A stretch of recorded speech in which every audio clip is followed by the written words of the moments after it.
அண்மை செய்தி.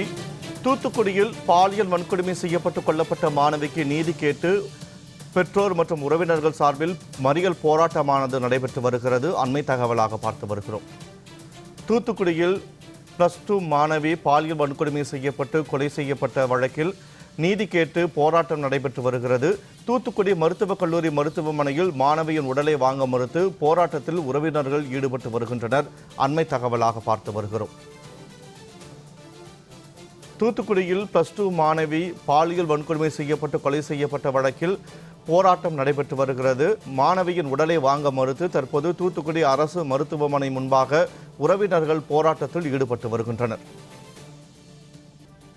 தூத்துக்குடியில் 12ஆம் வகுப்பு மாணவி பாலியல் வன்கொடுமை செய்யப்பட்டு கொலை செய்யப்பட்ட வழக்கில் மாணவிக்கு நீதி கேட்டு போராட்டம் நடைபெற்று வருகிறது. மாணவியின் உடலை வாங்க மறுத்து போராட்டத்தில் ஈடுபட்டு வருகின்றனர். இது தொடர்பான கூடுதல் விவரங்களோடு இணைகிறார் எமது செய்தியாளர் முத்துமோகன். வணக்கம் முத்துமோகன். தற்போது மாணவியின் உடலை வாங்க மறுத்து உறவினர்கள் போராட்டத்தில் ஈடுபட்டு வருகின்றனர். பாலியல் வன்கொடுமையில் ஈடுபட்ட நபர்கள் யாரேனும் கைது செய்யப்பட்டிருக்கிறார்களா? உறவினர்கள் முன்வைக்கக்கூடிய கோரிக்கைகள் என்ன? விவரங்களை பதிவு செய்யுங்கள். வணக்கம் மனோஜ். தூத்துக்குடி மாவட்டம் வேடநத்தத்தில் 12ஆம் வகுப்பு பள்ளி மாணவி பாலியல் வன்கொடுமை செய்து கொடூரமாக கொலை செய்யப்பட்டதை தொடர்ந்து உறவினர்கள் மற்றும் கிராம மக்கள் தூத்துக்குடி அரசு மருத்துவக் கல்லூரி முன்பு குற்றவாளிகளை கைது செய்ய வலியுறுத்தி உடலை வாங்க மறுத்து போராட்டத்தில் ஈடுபட்டு வருகின்றனர். தூத்துக்குடி மாவட்டம் குளத்தூர் அருகே உள்ளது வேடநத்தம் கிராமம். இந்த கிராமத்தைச் சேர்ந்த சுப்புராஜ் காளீஸ்வரி தம்பதியின் மூத்த மகள் குறுக்கு சாலையில் உள்ள ஒரு அரசு பள்ளியில் 12ஆம் வகுப்பு படித்து வருகிறார். இந்த நிலையில் மாணவி நேற்று முன்தினம் மாலை வீட்டிற்கு அருகில் உள்ள காட்டுப்பகுதிக்கு இயற்கை உபாதைக்கு சென்றுள்ளார். ஆனால் மாணவி வீடு திரும்பவில்லை. இதைத் தொடர்ந்து மாணவியின் உறவினர்கள் மற்றும் கிராம மக்கள் இரவு முழுவதும் மாணவி பல்வேறு பகுதிகளில் தேடும் பணியில் ஈடுபட்டனர். மாணவி கிடைக்காததை தொடர்ந்து குளத்தூர் காவல் நிலையத்திற்கு மாணவியின் பெற்றோர் புகார் அளிக்க சென்றனர். அங்கு குளத்தூர் காவல் நிலையத்தினர் மாணவி என்பதால் விளாத்திக்குளம் அனைத்து காவல் நிலையத்தில் புகார் அளிக்க கோரியுள்ளனர்.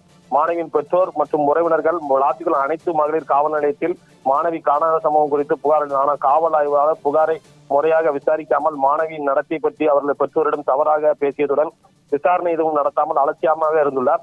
இந்த நிலையில் மாணவி வேடநத்தம் கிராம காட்டுப்பகுதியில் பாலியல் பலாத்காரம் செய்யப்பட்டு கொடூரமாக கொலை செய்யப்பட்ட நிலையில் உடலில் பல்வேறு இடங்களில் காயங்களுடன் சடலமாக கிடந்தார். இதன் காரணமாக அங்கு பெரும் பரபரப்பு ஏற்பட்டது.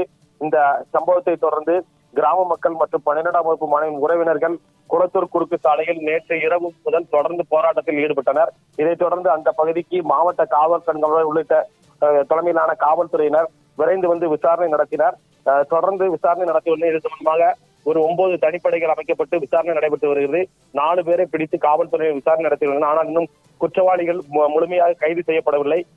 இதைத் தொடர்ந்து இன்று தூத்துக்குடி அரசு மருத்துவக் கல்லூரி மருத்துவமனையில் மாணவியின் உடல் வைக்கப்பட்டுள்ள நிலையில் மாணவியின் உடலை பிரேத பரிசோதனை செய்வதற்காக அவரது பெற்றோர் கையெழுத்திட்டு தூத்துக்குடி அரசு மருத்துவக் கல்லூரி மற்றும் பிரேத பரிசோதனைக்கு கொண்டு செல்லப்பட்டது. இதைத் தொடர்ந்து குற்றவாளிகளை கைது செய்யாதது கண்டித்தும் காவல்துறையின் அலட்சியம் காரணமாக இந்த கொலை நடந்ததாகவும் கூறி கிராம மக்கள் மற்றும் உறவினர்கள் தூத்துக்குடி அரசு மருத்துவக் கல்லூரி முன்பு சாலை மறியல் போராட்டத்தில் ஈடுபட்டனர். இதன் காரணமாக பெரும் பரபரப்பு ஏற்பட்டது. சாலை மறியல் ஈடுபட்ட காவல்துறையினர் கைது செய்ய முயன்ற போது காவல்துறையினர் மற்றும் மறியல் ஈடுபட்டவர்களை தள்ளுமுள்ளு வாக்குவாதம் ஏற்பட்டு அந்த பகுதி போர்க்களம் போல் காட்சியளித்தது.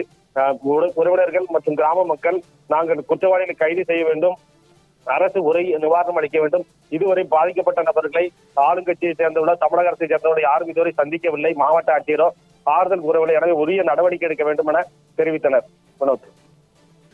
தகவல்களுக்கு நன்றி முத்துமோகன்.